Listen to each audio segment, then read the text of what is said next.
Avropower Tbilisinin planlaşdırılan tikintisi ilə bağlı rəsmi açıqlama Tbilisidə qiymətləndirilir. Müxalifət tikintiyə şübhə ilə yanaşır və ABŞ ilə münasibətlərin yaxşılaşması üçün siyasətdə dəyişikliklərin vacib olduğunu bildirir.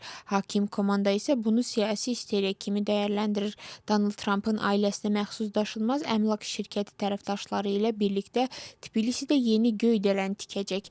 Şirkətin yaydığı məlumata görə layihə Gensler tərəfindən hazırlanıb. Bina təxminən 70 mərtəbəli olacaq və Gürcüstanın ən yüksək binası olacaq.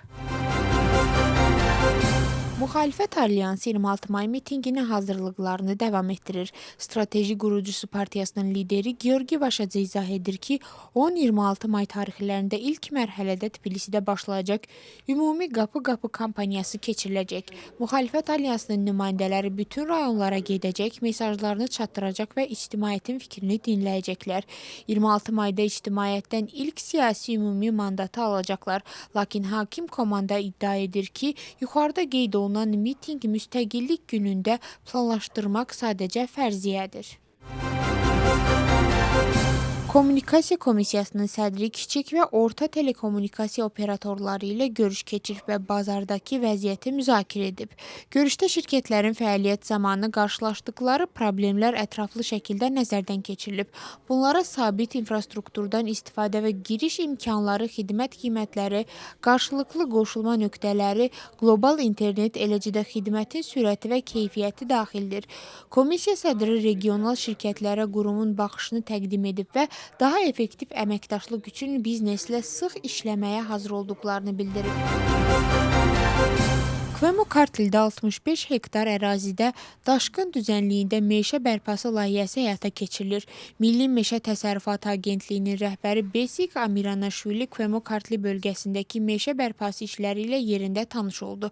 Layihə Qardabani Marneuli meşə rayonundakı su basma düzənlik meşə masivində həyata keçirilir. Ərazi illərdir sistemsiz ağac kəsimi və heyvandarlıq tərəfindən yem kimi istifadə edilməsi nəticəsində zədələnib ki, bu da su basma düzənlik, palıd və qarağacın təbii bərpasına mane olub. Ərazi artıq araşdırılıb və ötən il 25.000 fidan əkilib. Bu il agentlik əlavə 25.000 su basma düzənlik palıd əkməyi planlaşdırır.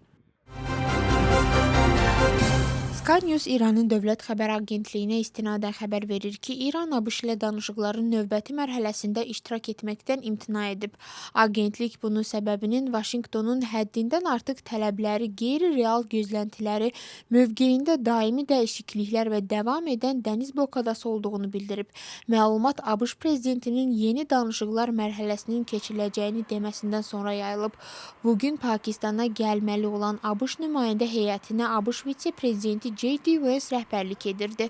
ABŞ və İran arasında əldə edilən 2 həftəlik atəşkəs razılaşması aprelin 22-sində başa çatır.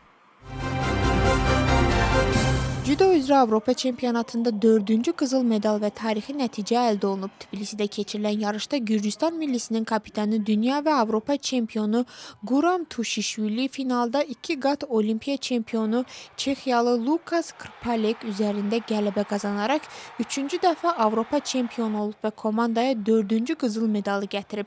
Gürcüstan millisi ümumilikdə 7 medal qazanıb. 4 qızıl, 2 gümüş və 1 bürünc və komanda hesabında birinci yeri tutaraq tarixi nəticəyə imza atıb. Avropa çempionatları Eteri Lipartelyani, Laşa Şavdatuaşvili, Luka Maysuradze və Guram Tuşişvili, gümüş medalçılar Georgi Sardalaşvili və Tato Qriqalaşvili, bürünc medal İlya Sulamanidze.